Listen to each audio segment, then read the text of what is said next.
Hello, Austin. But imagine night after night, that same experience sitting around a dinner table. There's discussion, there's laughter, but you sit there alone wondering, what are they talking about? And internally struggling with no understanding of what's happening. So you decide to come up with your own solution. You bring your phone or a book to the table in the evening in an attempt to try to comfort yourself. It doesn't really work, so instead you offer to help clean the kitchen.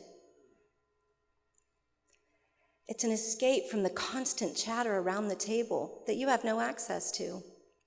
You then find solace in a space where there are no words. This painting depicts that feeling pretty well. It's by a deaf artist, Mary Rapazzo. She describes this painting as a little girl wearing a hearing aid. Seated at the table, she is present but not engaged. She's seated there with her mother speaking to her, but unaware of the fact that her little girl is missing the entire conversation. The father as well. There are two additional figures at the table, and their hands are placed in holes in the table. That represents communication barriers. The dinner table is often the most important space for many families. However, for deaf and hard of hearing people, that is often the most lonely space in the entire home. As a deaf person, I was very fortunate to grow up in a multi-generational deaf family. This is a couple of photos of my family. My parents are deaf, and they are technology pioneers themselves. My sister is also in the pictures with me. And our dog, Salt and Pepper. As a deaf person, I was very fortunate to have parents who were deaf, and my paternal grandparents were deaf as well. My sister was the only hearing member of our family, which is pretty uncommon within the deaf community. As a matter of fact, only 10% of deaf children are born to parents who are also deaf. The other 90% are typically born to what we call hearing families, or those that can hear, and they don't expect to have a deaf baby. And the vast majority of those families do not use sign language with their children. Within my family, we flourished as a bilingual home. We use sign language, American Sign Language, or ASL, and spoken English at the same time. This set up a fantastic sense of deep belonging within my family and within my home. It gave me complete language access from the moment that I was born. And as a deaf individual, I could not have asked for a better setup. In fact, I never felt any different from anyone else. It's what I knew. I've always been proud of my deaf heritage. However, during larger family gatherings, it was a different experience with additional relatives, my other grandparents, aunts, and uncles who were not deaf and did not know sign language. Trying to decipher those conversations were often hit or miss for me. The struggle was hardest for my younger sister, Debbie. She is the only hearing member of my family.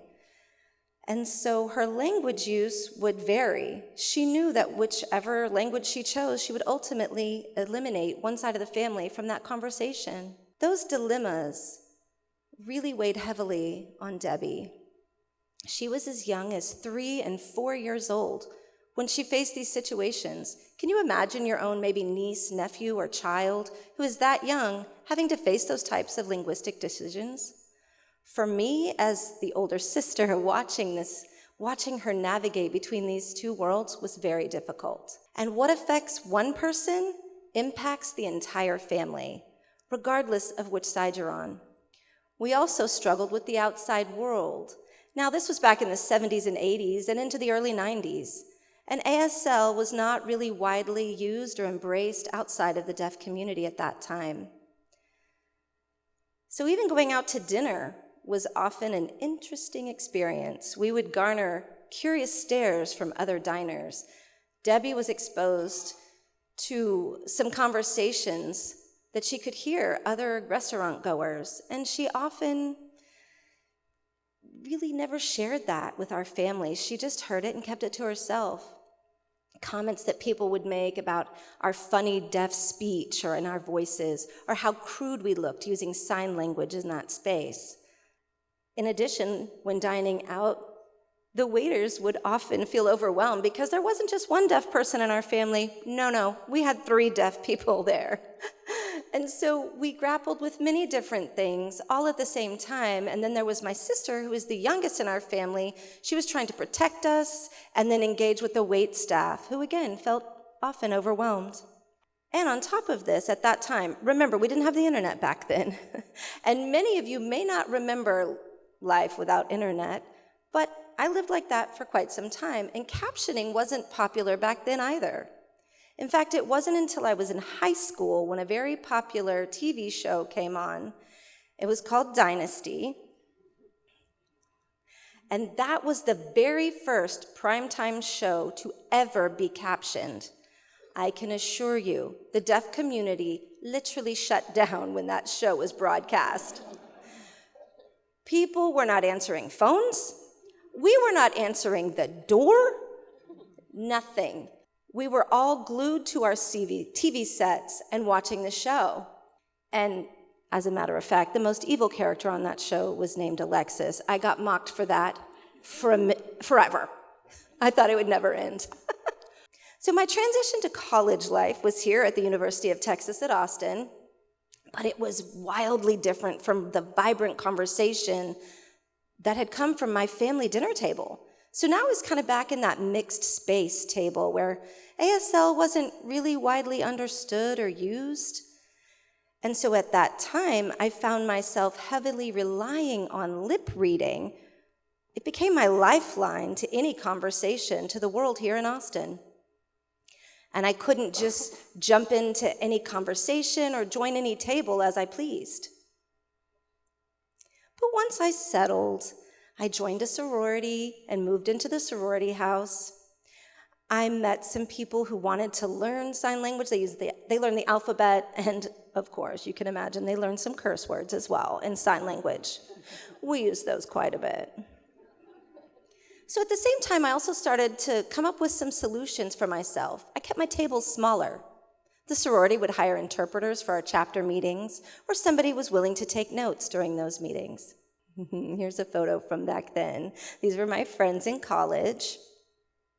And once you have a couple of friends who become strong allies, it really feels like everyone else becomes instantly more comfortable around you. One person leads and the rest tend to follow. And those girls, my roommates, these were the women who came and woke me up when my vibrating alarm failed me. It didn't always wake me up. So they came in to check on me. I had girlfriends who would chat across the room with me at a big loud party, and other people who just wanted to hang out. Those women proved to be the ones who wanted to make a difference. And with those allies, I knew I was never alone in my advocacy. My journey through life had ignited an intense passion for advocacy. And after graduating from UT Law School, I went in and practiced civil rights in LA. Through my work there, I found some very interesting things. Litigation could make a difference, but not as much in terms of translating to the lives and transforming the lives of deaf and hard of hearing people daily. You could influence the behavior of companies or sure, an individual here and there. However, to really create broad societal change, something big had to happen. And it became clear to me that to make that change, a cultural shift had to occur. And it was during that pivotal time in my life, things took an unexpected shift into the world of football. I just happened to go to a party with my husband one evening, and I met the brother of the commissioner of the NFL, Roger Goodell. As you might know him, again, the NFL National Football League commissioner, and it was his brother, and I told him, listen, I've been missing the most important, well, I thought it was the most important at the time, the most important part of the Super Bowl, those commercials. And back then, the commercials were not captioned. They were iconic water cooler moments that I had no access to. So during that conversation, it led us to realize that, okay, so first of all, they weren't required to be captioned. And just so you know, even today, it's not a requirement that the commercials are captioned. So it turns out that the Goodell family is related to a very important American linguist for American Sign Language. It's William Stokoe, and he was really considered the person who helped legitimize ASL as a formal language. It was an amazing connection. You just never know, because this led to an over 15-year partnership with the NFL. Again, you never know who you're going to meet. And so this photo collage up here, it seems really great. And it actually sparked the beginning of a civil rights movement and an increased visibility and accessibility through the powerful lens of sports. We can create something new to create the necessary cultural shift that we're looking for in incremental steps over the course of time. The NFL really showed up as staunch advocates for the deaf and hard of hearing community. Within a few short years, we went from very low numbers of captioning on commercials to 100% captioning on commercials. And the NFL is currently the only organization that makes sure that the Super Bowl is captioned in its entirety. The only one, from commercials to network promos and the programming itself, all captioned. And honestly, I don't understand why any company would put out a commercial without captioning. Most of us use captioning anyway. And some of the worst offenders are car companies. They do not caption their commercials regularly. But hey, newsflash, deaf people do drive too. So while that collage that you saw momentarily looks pretty glamorous, I'll give you that, but it couldn't be further from the truth. Because besides captioning, I worked heavily with another civil rights colleague to help elevate and develop ASL on an entirely new level at the Super Bowl. So it involved bringing in deaf and hard of hearing artists this is very different from the sign language interpreters that you may have seen or heard. They perform ASL renditions of the pre-game songs. It's a lot of work that requires meticulous attention to detail because they are not only signing the vocal artist's work, they also are infusing ASL features into the rendition that they perform. We also worked on placement and location of where the performers would be during the show, including having them streamed up on the Jumbotron so everyone could have better visibility in the stadium. But we also had a live streaming option developed so that anyone outside of the stadium had access. So it was widespread, worldwide. The biggest game in town was everywhere and accessible. The evolution doesn't stop there. 3 years ago, we began doing the ASL halftime show, where we used those performers to perform what has now been said is the most important 13 minutes in music. There was increased visibility for the deaf and hard of hearing performers, which was great, but it also elevated ASL as a legitimate medium for artist expression. And the ripple effects of this inclusivity go way beyond the sports stadium. Let me show you. All right, I bet you all know who this is. This is from this year's Super Bowl. Our artist, an ASL performer, gave Post Malone his sign name in sign language, and he was so proud to get that from her. And just he was proud that she was a part of his performance. So here, it's the letter M, and it's placed up on his cheek for Post Malone. Now, moments like this really invite the Post Malones of the world into our world and our space and help to spread the love throughout the world through his major platform. There are some more photos I'd like to share. Here is Dr. Dre during the 2022 halftime show. This was our first ever when we had the ASL performers visible at halftime. And what is so significant here is that the musicians themselves who came for the voice piece and those hearing musicians, they didn't realize that there are deaf musicians or musical artists. And they were delighted to learn that there is a way that we do ASL renditions and bring their audible music to life in a 3D space. It was a great moment, and he was so proud. You can see here they're all using the sign, I love you. And so today I'd like to show you how to produce that sign yourself. And I promise, once you learn it, you'll never forget it. All right, y'all, do it with me. So you put up your pinky, and that is an I. This is an L, stands for love. This is a Y for you. Now when you put it all together, it looks like this, and it's I love you. You'll see athletes using this pretty frequently as they're leaving a game. They'll kind of wave it as an expression to their fans. You'll see parents signing I love you to their children.